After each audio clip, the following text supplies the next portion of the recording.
60 రోజుల్లో మీతో ఇంగ్లీష్ అద్భుతంగా మాట్లాడిస్తాం. వెంటనే కాల్ చేసి జాయిన్ అవ్వండి. నమస్తే రమగారు. నమస్తే జయ. రమగారు, చందమామ కథ ఏదైనా చెప్తారా? ప్రయాణంలో తోడు చెప్తాం. అవసరం అంటున్నారా, అవసరం లేదంటున్నారా? చాలా కావాలి కదా. అవునండి, ప్రయాణాల్లో తోడు కావాలి. నేను అమెరికా వెళ్ళే అవకాశం ఒకటి వస్తే ఎవరు తోడు లేరని మానేశాను నేను. అవునా? నాకు చెప్పద్దు రమగారు, నేను వచ్చేసేదాన్ని. తోడు అవసరం కదా, చాలా అవసరం అండి. అంటే ఇవాళ రేపు ఏముందండి అని పొట్టడారు చాలా మంది. ఏం కాదు మీరు వచ్చేయండి, ఏం పర్వాలేదు అని. ఒకదాన్నే వెళ్ళలేనని అనుకున్నా నేను. మరి పెద్ద ప్రయాణం కదా. రమగారు, చిన్న ప్రయాణాలకు కూడా మనం ఒక్కలవే పోలేము. ఇప్పుడు అలవాటైపోయింది. అసలు ఒంటరిగా వెళ్ళే అలవాటు తప్పించేసాను నేను పూర్తిగా. చాలా కష్టం చెయ్య, చాలా కష్టం. అందుకే ఇప్పుడు ఒంటరిగా ఎక్కడికైనా వెళ్ళిపోవాలని చూస్తున్నాను నేను ఇలా అయిపోయానని. మీరు సింగిల్ గా ఎవరికి చెప్పకుండానే చెప్పా? చెప్పకుండానంటే ఇంట్లో చెప్తాను. నాకు చెప్పండి, నేను కెమెరా తీసుకుని వచ్చేస్తా. ఈ ప్రయాణంలో తోడు. ఓ పల్లెటూరులో ఒక సుబ్రహ్మణ్యం ఉన్నాడు. వాళ్ళ అమ్మ పెద్ద ఆవిడ, 60 ఏళ్ళ ఆవిడ, 60 దాటిన ఆవిడ. పక్క ఊళ్ళో ఉన్న కూతురికి కొంచెం ఒళ్ళు తరచుగా జ్వరం వస్తుందని ఎవరో ఎవరి ద్వారానో కబురు తెలుసుకున్నాడు. సుబ్రహ్మణ్యం అన్నాడు, అమ్మ నేను ఇప్పుడు రాలేనే, మన ఊళ్ళో పిల్లలు ఎవరైనా వెళ్తున్నారేమో, పొలం పనులు ముమ్మరంగా ఉన్నాయి, ఊరు వాళ్ళు ఎవరైనా అటు వెళ్తున్నారేమో కనుక్కుంటాను, వాళ్ళని తోడిచ్చి నిన్ను పంపుతాను అని చెప్పాడు. ఆ రోజు ఈవిడ ఏరా కనుక్కున్నావా, చెల్లాయిని చూసొస్తాను రా అని ఆవిడ సతాయిస్తాను. సరే, ఊళ్ళో కుర్రాడు రాజేశం అని ఒక కుర్రాడట. వాడు ఆ పక్క ఊరు, ఒక రోజు ప్రయాణం ఉంది. ఓకే, నడిచి వెళ్ళాలి, అడవి దారి పడి వెళ్ళాలన్నమాట. ఆ కుర్రాడిని అడిగితే ఆ కుర్రాడు ఊరు వెళ్తున్నాను అన్నాడు. అనగానే మా అమ్మని తీసుకెళ్ళి మా అమ్మకు తోడు వెళ్ళని అడిగాడు. నీకు పెద్దగా ముసలాళ్ళతో వెళ్ళటం ఇష్టం లేదు అబ్బా, బోరు కొడతారు వాళ్ళు, పెద్దవాళ్ళు భలే బోరు కొడతారు కదా, వద్దనుకున్నాడు. కానీ తప్పల, ఎందుకంటే ఈయన ఎప్పుడు వాళ్ళ పొలంలో మామిడి పళ్ళు అవి ఇస్తాడు, వాళ్ళ అమ్మ నాన్న ఊరుకోరు, పెద్దవాడిని తీసుకెళ్ళకపోతే ఎట్లారా అంటారు. ఒప్పుకున్నాడు. సరే, ఈయన ఏం చేశాడు, ఈ సుబ్రహ్మణ్యం గారు వాళ్ళ అమ్మకి ఒక మంచి డబ్బాలో నస్యం పోసి, నస్యం అంటే తెలుసా, ముక్కుపొడి. ముక్కుపొడం తెలుసా నీకు? ముక్కుపొడిని తెలుసు కానీ నస్యం అనే పేరు తెలియదు. ఈ ముక్కుపొడిని నస్యం అంటారు. నస్యం అంటే అది పీల్చేది. మా తాతయ్య గారు వేసుకునేవాళ్ళు రమ్మగారు. అలాగా చాలా మందికి హ్యాబిట్ గా ఉంటుంది. ఒక్కపడి వేసుకున్నట్టు, తమలపాకులు వేసుకున్నట్టు, సిగరెట్ బీడి చుట్టా వాటిలాగానే అట్లానే వేసుకుంటారు. ముక్కుపొడి కూడా ముక్కుతో ఘాట్ అయిన దాన్ని పీల్చటం. తుమ్ములు వస్తాయి, 1-2 తుమ్ములు వస్తాయి, ఘాటుగా పీల్స్తే ఆ బ్రెయిన్ బాగా పనిచేస్తుంది. అలాంటి భావాలు కూడా ఉంటాయి. అవునండి. నస్యం ఒక పట్టు అంటారు, ఒక పట్టు తీసి ఇట్లా చిటుకుతో తీసి పీలుస్తారు. మేము చిన్నప్పుడు చూసేవాళ్ళం. ఇటీవల కాలంలో నేను ఎవరి దగ్గర చూడలేదు. వాసన భలే తమాషాగా ఉంటుంది. అవును, వాసన చూసి ఒకసారి తలకిందులైపోయా కూడా నేను. అయితే ఆయన ఏం చేశాడు, వాళ్ళ బావ కోసం మంచి ఘాటైన నస్యాన్ని ఒక డబ్బీకి ఇచ్చాడు. బావకి ఇవ్వవే అమ్మా అని ఆవిడ మూటలో పెట్టుకుంది. మనవరాళ్ళ కోసం, మనవాళ్ళ కోసం అక్కడ కూతురు పిల్లలకి మినపసున్ని అవి ఉండలు చుట్టుకుంది. ఆ ఉండలు ఒక మూట డబ్బులు ఇచ్చాడు తల్లి చేతికి. సరే, ఈ రాజేశం ఏమన్నాడు, మీ డబ్బులు మీ దగ్గర ఎందుకండి, ఇబ్బంది, పెద్దవారు నాకు ఇవ్వండి అన్నాడు. కొంత డబ్బులు వాడి చేతిలో పెట్టింది. అబ్బాయి మొల్లో ఒక సంచి దొప్పుకున్నాడు. సంచిలోనే వాడి డబ్బులు, ఈ మామగారి డబ్బులు కూడా ఉన్నాయి, పెట్టుకున్నాడు. సరే, బయలుదేరి వెళ్ళారు. నడిచిపోతున్నారు. పోతుంటే ఆవిడేదో ఆసమ ఓసమ చెప్తుంది, వీడి బోరు కొడుతుంది. కొంత దూరం వెళ్ళేసరికి వాన వచ్చేసింది, పెద్ద వాన. సరే, వెళ్ళే దారిలో ఏదో ఒక పాక ఇల్లు కనపడింది.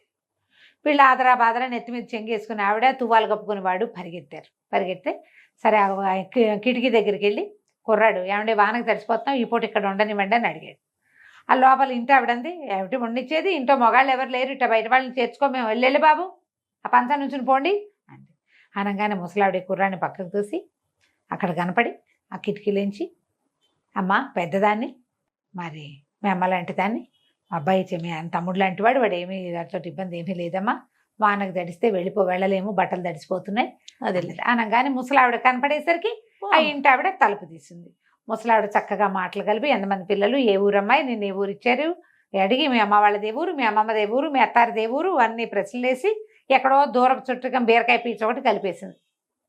కలిపేయంగానే ఆ ఇంటి ఆవిడ బొద్దు అంటున్నా వినకుండా పొయ్యి రాజేసి గబగబా అంత అన్నం చారు పెట్టి, వీళ్ళకి ఆ వానలో వేడి అన్నము చారు పెట్టింది. లేకపోతే వీళ్ళు తెచ్చుకుని దిబ్బరొట్టే తినేవాళ్ళు. దారిలో ఏదో చూసుకుందాం అనుకున్నారు. శుభ్రంగా అన్నం తిన్నారు. కాసేపు ఆగి వాన తగ్గాక అమ్మాయికి టాటా చెప్పి మళ్ళీ బయలుదేరారు. పొడుగాటి నల్లటి తాచుపాము ఒకటి కనపడిందట మధ్యలో. హడిలిపోయాడు కుర్రాడు. చప్పట్లు కొడితే అది కదల ఇలా పడగ విప్పి వీడి వైపే చూస్తుంది. వీడి చేతులు కదులుతూనే అది వీడికేసి ఇట్లా ఇట్లా చూస్తుంది.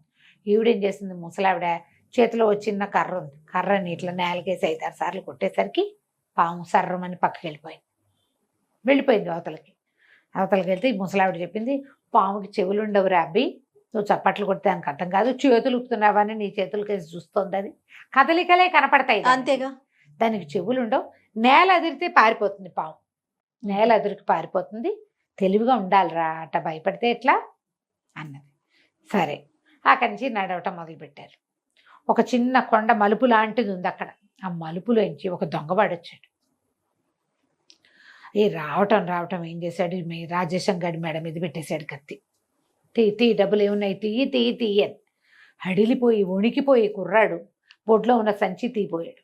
ముసలావిడింది, అయ్యో అబ్బి, డబ్బుల కోసం ప్రాణం తీస్తావుట్రా, వాడి దగ్గర ఏమున్నాయి, నా దగ్గర ఉన్నాయి, నేను ఇస్తా ఇట్రా అని చెప్పి మెల్లిగా మూట విప్పింది. విప్పేసరికల్ వాడు చూస్తున్నాడు, కత్తి చూపిస్తున్నాడు కానీ ఇస్తుందని. ఈవిడేం చేసింది, మూట విప్పి మూటలోంచి, చిన్న మూటలోంచి డబ్బీ తీసి, ఆ డబ్బీలోంచి ఇంత దస్యం తీసి కంట్లో కొట్టేసి. అయ్యో తెలివి. వాడు లబో అది భగ్గుం అంటుంది. అది ఇప్పుడు నీకు భగ్గుం అనకపోయినా కనీసం ఫేస్ పౌడర్ పడినా కంట్లో మడుతుంది కదా, కారమే పోయక్కర్లా, చేతిలో ఫేస్ పౌడర్ ఉండి ఫేస్ పౌడర్ విసిరేసిన ఒక మన కంపాక్ట్ పౌడర్లు అయితే పడవు, చేతిలోంచి ఊడిపడవు. మామూలు ఫేస్ పౌడర్ డబ్బా ఉంటే ఆ డబ్బా ఇట్లా విసిరితే కంట్లో పెడితే మామూలుగా ఉండదు దాని సంగతి. వాడు లబో దిబోమంటూ పరిగెత్తి పారిపోయాడు. కళ్ళు మండిపోతున్నాయి, ఇక్కడ నీళ్లు కావాలి కళ్ళు కడుక్కోవడానికి. వీళ్ళు దారి తీసి వెళ్ళిపోయారు. ఆవిడ నవ్వుతూ చెప్పింది, ధైర్యంగా ఉండాలి, బ్రెయిన్ పని చేయాలి మనకి. సరే ఒక ఊరు దాటారు, ఇంకా వెళ్ళాలి, ఇంకా కొంచెం ఉంది. అయితే ఈ కుర్రాడు ఏం చేశాడు, ఒక అరుగు మీద ఆవిడని కూర్చోబెట్టి, ఇక్కడ కూర్చోండి మామగారు, నేను ఏమైనా ఆకలిస్తుంది, తినడానికి ఏమైనా పట్టుకొస్తాను అని చెప్పాడు. ఊళ్ళు దాటి వెళ్తారు, తిండి దొరుకుతుంది మధ్యలో ఎక్కడో. ఈవిడ్ని ఇక్కడ కూర్చోబెట్టాడు. వాడు వెళ్ళాడు.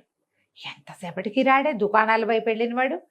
ఏమిట్రా వీడు రావట్లేదని ఆవిడ మూట భుజాన్ని వేసుకుని అక్కడికి వెళ్ళేసరికి ఒక కొట్టు దగ్గర బాకెట్లో వీడిని గోల చేస్తున్నారు వాళ్ళు. ఏమిటా గోల, వీడి దగ్గర డబ్బులు లేవు, ఉండాలి డబ్బులు, వీడు తినేశాడు, నా తినేసిన డబ్బులు ఎవరు కక్కుతారు, నువ్వు గిన్నెలు దోముతావా, వాకిళ్ళు ఊడుస్తావా, బిడ్డ దంచుతావా, ఏం చేస్తావో చెప్పంటున్నాడు దుకాణందారు. ఈ కుర్రాడంటే డబ్బులు పోయినాయండి, నేనేం చేయను అంటున్నాడు. వాడు ఆల్రెడీ టిఫిన్ తినేశాడు అక్కడ. ఓకే, అక్కడేదో పలహారం చేసి తినేసి మామగారి కోసం ప్యాక్ చేయించాడు. ఈ లోపల ఇదైంది. ఆవిడొచ్చి ఏమిటి నాయనా అని కనుక్కుని, సరే పర్వాలేదులే అని చెప్పి డబ్బులు తీసిచ్చి మా వాడిని వదిలేయి, డబ్బులు జారిపోయినాయి. యువతలకు వచ్చాక రాజేశం అడిగాడు మామగారిని, డబ్బులు ఎక్కడో జారిపోయినట్టున్నాయండి, ఆ పనివాడు ఆ దొంగవాడు వచ్చినప్పుడు నేను అటు ఇటు పరిగెత్తాను కదా, హైరాన్ పడ్డాను, ఎక్కడో జారి పడిపోయినాయి, అయినా మీ డబ్బులు నాకు ఇచ్చేశారు కదా మామగారు, మీ దగ్గర ఎక్కడమండి డబ్బులు అన్నాడు. అనేసరికల్ ఆవిడంది, ఒరే తెలివి తెల్లారా, డబ్బులన్నీ ఓ చోట పెట్టుకోకూడదురా, మా అబ్బాయి నా చేతికి ఇచ్చినవి నీకు ఇచ్చా, నేను ఉంచుకున్న డబ్బులు నా దగ్గరే ఉన్నాయి, అన్నీ ఓ చోట పెడితే పోవు, మొత్తం పోతే. ప్రయాణంలో జాగ్రత్తలు ఏమిటి, అవును, డబ్బులన్నీ ఓ చోట పెట్టకూడదు, 2-3 బ్యాగ్స్ ఉండాలి, ఓ బ్యాగ్ పైన 2 బ్యాగుల్లో డబ్బులు ఉంటాయి. ప్రయాణంలో ఎవరితోటి వాదించకూడదు, పొట్లాడకూడదు, గొడవ పడకూడదు, మంచిగా మాట్లాడుకోవాలి, అంతేనా. ఏదైనా ఎవరో దొంగవాడో ఎవడైనా వస్తే ఉద్రేకపడకుండా ప్లాన్ ఆలోచించుకోవాలి తెలివిగా. ఏ పామో లేకపోతే ఏ జంతువో ఎదురుపడితే దాని మార్గం ఏమిటో ఆలోచించి దాని నుంచి బయటకు పడాలి. అక్కడి నుంచి సరే ఇంకొక 4 గంటల 5 గంటల ప్రయాణంతో నడకతోటి వీళ్ళు వాళ్ళ ఇంటికి చేరిపోయారు. 2 రోజుల తర్వాత మళ్ళీ ముసలావిడ ఇంటికి వచ్చేసింది, సుబ్రహ్మణ్యం గారింటికి. సుబ్రహ్మణ్యం గారు, ఏమిటే అమ్మా అప్పుడే వచ్చేసావు, 4 రోజులు ఉండకపోవా చెల్లాయి దగ్గర అంటే, ఏమో లేరా చూసాగా రాజేశం మామ, నువ్వు రేపతే నేను ఇంటికి వెళ్ళిన అన్నాడు. వాడికి ప్రయాణంలో తోడు తెలిసింది, ఈవిడ తోడు ఉంటే ఎలా ఉంటుందో, అందుకని ఆవిడే తోడు కావాలనుకున్నాడు. 2 రోజుల తర్వాత ఇంటికి వెళ్దాము, రండి రండి రండి అని నన్ను వెంబడి తీసుకొచ్చేసాడురా. సరేలే చల్లాయిని చూసొచ్చాను, ఎవడు తోడు లేకపోతే 4 రోజులు ఉండేదాన్ని, పిల్లాడేటాగా ఉన్నాడు, వాడు నన్ను రారమ్మంటున్నాడు కాబట్టి వచ్చేసాను. ప్రయాణాల్లో తోడు ఇట్లా ఉండాలి, ఇలాంటి సరైన తోడై ఉండాలి, సరైన తోడై ఉండాలి. ఈ కాలం ప్రయాణాల హడావిడి వేరే కదా చేయాలి. అవును గారు, మనం కూడా వెళ్ళేటప్పుడు కొంచెం లైక్ మైండెడ్ పీపుల్, ఒకే రకమైన ఫుడ్ టేస్ట్లు, భోజనపు రుచులు ఒకే రకంగా ఉండటం, బట్టలు పాతలు ఒకటే రకమైన డ్రెస్సింగ్ ఉన్న వాళ్ళు, ఇలా వెళ్తే ఇబ్బందులు, ప్రయాణంలో పదనిసలు లేకుండా గొడవలు లేకుండా కొంచెం ప్రశాంతంగా చేస్తాం. ఎక్కడికైనా వెళ్ళేటప్పుడు 4 కనుక్కోవటం, బట్టలు అంటే వసతిగా తీసుకెళ్ళటం, చుట్టుపక్కల ప్రాంతాల్లో ఏ సమస్యలు రావచ్చో కనుక్కోవటం, ఓ బ్యాటరీ లైట్ లాంటిది పెట్టుకోవటం, తర్వాత దోమలకి ఏదైనా ఒకటి పెట్టుకోవటం, రిపెల్లర్స్ ఏదైనా క్రీమ్స్ అయినా ఏదైనా పెట్టుకోవటము, అలాంటివి కొంచెం జాగ్రత్తలు ఎప్పుడూ వహించాలి. ప్రయాణాల్లో మంచి తోడు ఉంటే ప్రయాణం చాలా హాయిగా వెళ్తుంది.